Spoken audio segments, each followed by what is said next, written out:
So following on from the previous video of the question video, I just wanted to quickly add a little extra part, okay, before we start this next video. So what people need to understand is every trainer and coach has got their own program, and they've got things that they will want to specifically concentrate on, which is they believe is more relevant to learn, okay, that you as a client might need.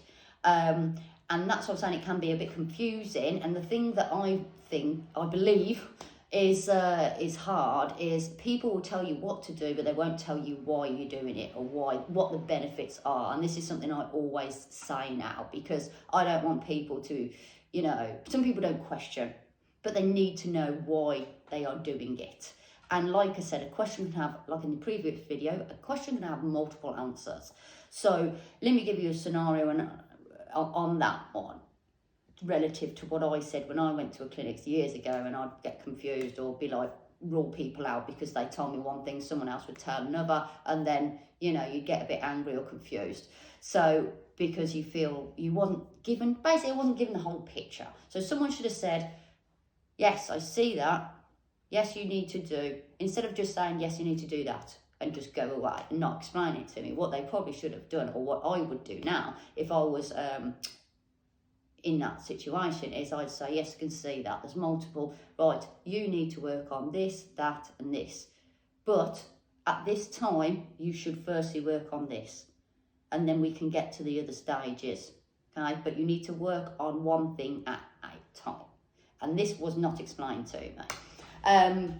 But the reason why you need to work on one thing at a time is because you need, as again, in horse training, you've got, and if you were a good amateur rider or a pro rider, you will know that you can only work on one problem at a time with your horse. And this is where a lot of people go wrong, okay? So if I'm in a training situation and I'm going to work on extended trot, okay, or whatever. So I'm focusing, I'm just about to put him in a trot, I've warmed him up, whatever, but then all of a sudden, he starts looking over there. He started getting worried, I'm on a young horse. So then forget the extended trot, now I've got to concentrate at the moment, at the present problem, which is him. His mind is wandered. I need to get back connected with him, and then we can go back on to what I wanted to work on. But at this time, I can't go working on the trot if he's not connected and mentally with me to learn. Okay, and this is the problem people find. Or even if you were on a show horse and you went to ask him for the trot and he starts throwing his head, then we need to go back and sort that out, back to the walk and stuff. But people always end up having a fight and then, getting bad results. But if you think, oh, I want to do this, but then something else arises, then you've got to do the thing that has arisen first.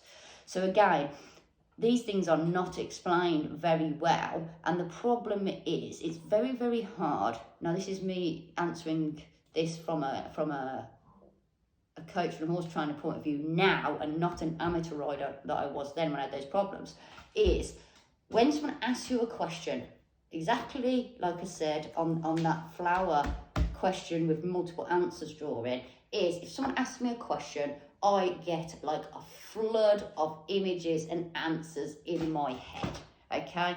And it's really hard because there are multiple answers to that question. It's really hard to then think of a way to sort of group the relevant answers and then explain them simply to someone who has not got this encyclopedia of knowledge that has just flipped up on my head when they've asked me this question. And that can be very hard.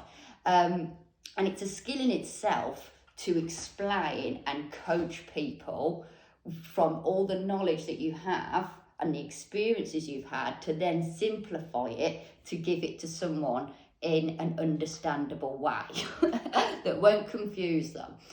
So yeah, that's just wanting to put that to bed, okay? So every trainer will have a program and they'll have things that you should work on. But if you don't understand, or if you've asked a question and you've got an answer from it, always ask why. And if they can't explain why, then that's bad, okay? If they can, then at least it gives you more understanding of why they've told you to do that. So always ask questions, okay? Always ask questions. And a good coach will appreciate that. A bad one won't, okay? As I know from experience. Because, you know, whatever. But anyway, so going on from that, what I wanted to talk about was, you know, I know people really honed in for that, the truth thing and what is right and what is wrong. And nothing is right and nothing is wrong. But how I'm going to try and explain this is you've got the masters. Let's say the masters. It doesn't matter. This video is about just riding, coaching, whatever, horses and people, not English versus Western. So you've got the masters at the top. So your dressage masters, whatever. Your English masters, then you've got your Western masters, just master horsemen that made big influences on people. Then you have people that learn from them. Then those people have their own ideas. So they will not exactly have the same opinion and approach because they are not the same person. So already from the line, from the masters, is getting watered down and changed, the pattern of training. And like I said in the last video, there is no Bible on this, okay? And because there's so many hundreds of years from these masters, or, you know, a lifetime ago, if you want to look at Ray Hunt, Bill Dorrance, sort of thing like that, it's still, lots of people have latched onto them, you know, leeches, taken what they need from them, taken what they've learnt from them, and then develop their own program based on parts of the master's program. But it's just like Chinese whispers. So it's going to get walked down, it's going to change. So this pure message from the masters then gets warped and changed. And, you know, again, people aren't very good at explaining it, but they might be really good at training it to the horse. And there's people that are good at explaining it, but aren't good at training it to the horse. It all goes into this bleh. So, again,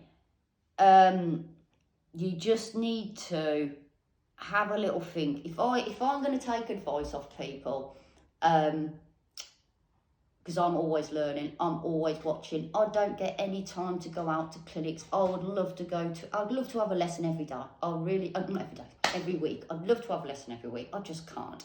I can't get out. I'd love to go to clinics to see my friends. I just can't at the moment. So I have to learn from home. I have to watch videos. I watch YouTube. There's certain people I will watch and I will share it on my page if I think it's really relevant. But I will be on a completely different journey to you. At the moment, my pure focus, because if you like it in simple terms, I am a cold breaker, okay? I don't get performance horses in. And if I do get performance horses in, it's because they've got problems. But I am basically a backer of horses. So I am always looking to better my knowledge of that and how to do it. So the way I was taught is like I've always said to people, in a reining training view, I always trained my own horses and broke them in myself, apart from my one youth horse when I was a teenager, Youll, and he got walk chop handed to him. But everything else I could never afford a finished horse, so I'd always had to do them myself. And that's how I learned from actually doing. So what has changed from then to now is my connection with the horses. Because I always had a connection, but I don't think I realised it. And this is a friend of mine said this the other day. And what is connection? Because you can't see it, because you can't touch it, you can't feel it, you can't smell it. It's like an invisible magic. And I think people struggle. It's very hard to explain what it is, because you will just know when you'll feel it and it will just happen and it will just click. But trying to connect that, you have got to have all the exercises down that you need. You have to be speaking the horse's language as well. You need to be everything to the horse. You've got to be a good communicator. So there's one thing to work on. You've got to know about horse behaviour and why he's doing things. There's another thing to learn. Then you've got to have time and rhythm. There's two things to learn, okay? As well as the exercises that you need to train a horse or coach yourself or ride your horse. Okay, that's steering if you're riding, stopping, going forward into the transitions. If you're on the ground with them, you've got to be able to move the shoulder, move the hind fluently, confidently. So, you know, there's a lot to learn and you've got to really be motivated to learn it. Otherwise, you're always going to be on the same platter and you're never going to move. The only people that move are the ones that put in all the effort. I'll get up at 6 o'clock, 5 o'clock in the morning, just because I woke up, I can't get to sleep, I will watch training videos. You know, I will watch them before I go to bed. Not all the time, but a couple of times a week, I will put one on. I've always watched them on my phone, on Facebook and YouTube. So I'm constantly learning, okay? But what I'm not trying to do is confuse myself by combining too many trainers, different methods, because I'm at a stage now where I know to draw that from someone, and then I can decide if it works or possibly merge it together or add it into my training program or not. And the problem is with amateur riders and people are setting out, you know, you need to stick with one trainer. And I don't care who it is. If you get on with them and you're learning something from them, then good. But don't go round the Wrekin and go around multiple trainers, because the thing is, you're going to confuse yourself and you'll confuse your horse. You might be having a good old jolly around everywhere and a good old social, but you might have conflicting training programs, and unless you've got the knowledge behind you to back, you know, these questions and these answers that trainers are giving you and the advice and program they're doing with you, then it will be horribly confusing, and it's not fair to the horse for them to go, right, we're going to back up this way today, tomorrow, next week we're going to back up this way, because the horse just tends to switch off because there's no consistency for him and it doesn't build their confidence well. So that's just a good one going into training programs, which I wanted to talk about. Again, it's all about you learning, knowing what is right and wrong. It's not right and wrong. It all depends. Right and wrong depends on what you are looking for at the time and where coaches have learned their information. I think in Western, we are so lucky because I think a lot, and especially in England, it's looked not down upon, but people don't understand Western equitation and Western showing, if you like. They just think, most people are quite ignorant when they hear the Western riding. They just think yahoos and, you know, barrel racing and, you know, chasing cows, which the refinement is completely none of that, you know. It is just as complicated and complex as classic dressage. And this is where it's going. The similarities are very, very similar, and that's what we're going to go on about in the next video, sort of bringing foundation together and you know, trying to just draw people back together to foundation. Just because you don't do Western doesn't mean that you can't come to my clinics. I do horsemanship clinics, and I call them horsemanship clinics so it doesn't do anything black and white. Horsemanship is in the middle. If you're a good horseman, you can do anything, but you need the foundation to start with, but you need to know what the foundation is. So we'll leave it at that. So I hope to see you on the next video. Thank you.